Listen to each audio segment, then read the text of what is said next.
Yn heulu I a fi. Mae mam yn hoffi pasta gwyn. Mae dad yn hoffi reis. Mae mrawd yn hoffi pizzas mawr. A lot o toppings neis. Dwi'n hoffi platiad mawr o datws, ham a beans. Dwi ddim yn hoffi curry pwyth, tomatoes na sardines.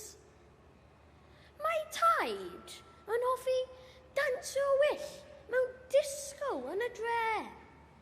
Mae nain yn hoffi sglefio ia. Mae'n gleidio dros y lle.